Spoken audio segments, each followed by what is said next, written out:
کا مقام کیا ہوگا؟ میرے نبی آگے ارشاد فرماتے ہیں، ابھی پوری حدیث کا ترجمہ نہیں ہوا، آگے سنیں پھر ان کا مقام کیا ہے۔ میرے نبی ارشاد فرماتے ہیں یہ وہ لوگ ہیں جنہوں نے قرآن کو پڑھا، قرآن کو اپنے سینے میں لیا، ان کا وہ مقام ہوتا ہے کہ اللہ تو رحمت نازل فرماتا ہے، پھر اس کا تو ان کے لیے دعا کرتے ہیں۔ ارے بھائی جو مچھلیاں پانی کے اندر رہتی ہیں نا وہ بھی ان کی بخشش کے لیے دعا،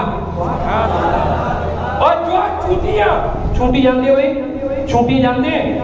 ارے بھائی چینٹی جانتے ہیں؟ چینٹی تو جانتے ہیں نا، اسی کو بولتے ہیں چونٹی۔ حضور فرماتے ہیں جو مچھلیاں پانی کے اندر رہتی ہیں وہ صرف دو چیزیں ذکر کرتی ہیں، دو ذکر۔ کون سا ذکر؟ ایک ذکر تو وہ اللہ کا کرتی ہیں، چینٹیاں دو ذکر کرتی ہیں صاحب، صرف دو ذکر۔ ایک ذکر تو وہ کرتی ہیں چینٹیاں کہ اللہ کی تعریف بیان کرتی ہیں، اللہ کا ذکر کرتی ہیں، اور دوسری اللہ سے ایک دعا کرتی ہے، اور وہ دعا یہ ہے کہ اللہ مدرسے میں پڑھنے والے بچے کی بخشش فرما دی۔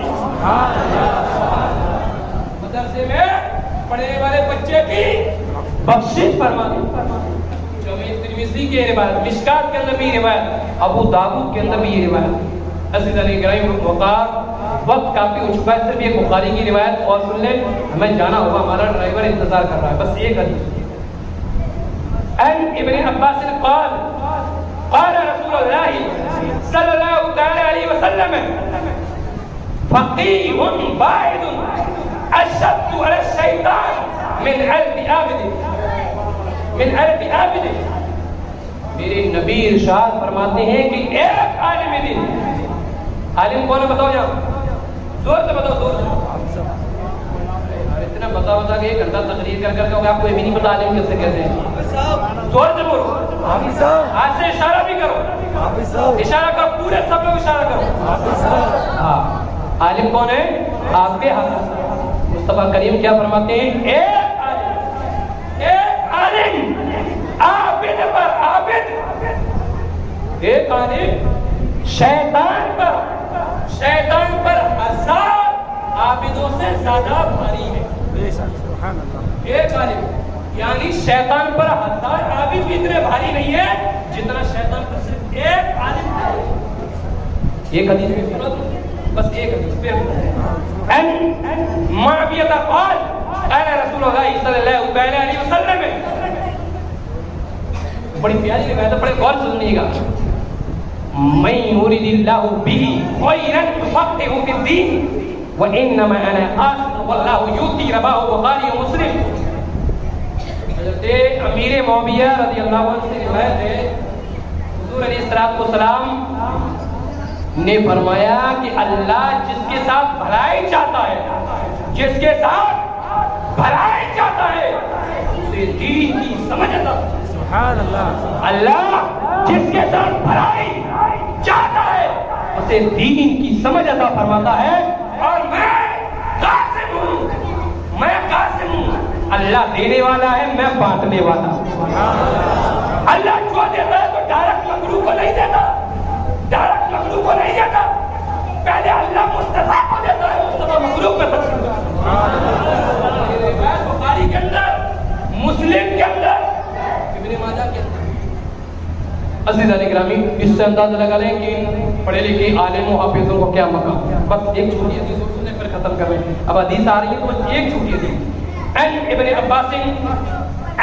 عباس تدارس العلم سیئتا من الغیر خیر رواہ دارمی۔ حضرت ابن عباس یعنی حضرت عبداللہ ابن عباس رضی اللہ تعالیٰ عنہ یہ فرماتے ہیں، بھائی بڑے غور سے سن لیجیے گا، بڑے غور سے، اللہ قسم بڑی پیاری روایت ہے، بہت پیاری، پوری تقریر کا حاصل کرام یہ چھوٹی روایت، اس سے ہی اندازہ لگا لیجیے کہ ان کا مقام بھائی کیا ہوتا ہے، ان کا مقام کیا ہوتا ہے۔ حضرت عبداللہ ابن عباس رضی اللہ تعالیٰ عنہ وہ یہ کہتے ہیں کہ رات میں ایک گھڑی کوئی علم دین پڑھ لے، علم دین کتنا؟ ایک گھڑی یعنی ایک سال یعنی ایک گھنٹہ اگر پڑھ لے، صرف ایک گھنٹہ اگر کوئی علم دین پڑھ لے تو جو رات پڑھے اللہ کی عبادت کرے اس عبادت سے بہتر ہے کہ ایک گھنٹہ علم دین، یعنی آپ احسن الحاکمین۔ دارمی کی روایت ہے، اللہ کی بارگاہ میں دعا ہے رب تعالیٰ ہم تمام کو اپنے بچوں کو پڑھانے کی توفیق عطا فرمائے، رب تعالیٰ ہمارے بچوں کو حافظ قرآن بنائے، اور اللہ ہمیں ایسے عالم دین کا سایہ عطا فرمائے اور ایسے عالم دین کی تربیت میں ہماری زندگی گزرے۔ اللہ حافظ صاحب کی زندگی میں بے پناہ برکت عطا فرمائے، مولا ان کے علم میں، رزق میں، عمر میں بے پناہ برکت عطا فرمائے۔ اللہ یہاں جتنے بھی حاضرین ہیں سب کی دلی جائز مرادوں کو مولا پوری عطا فرما۔ استغفر اللہ ربی من کل ذنب نظرت واتوب الیہ، اشہد ان لا الہ الا اللہ واشہد ان محمد رسول ورسولہ۔ السلام علیکم ورحمۃ اللہ وبرکاتہ۔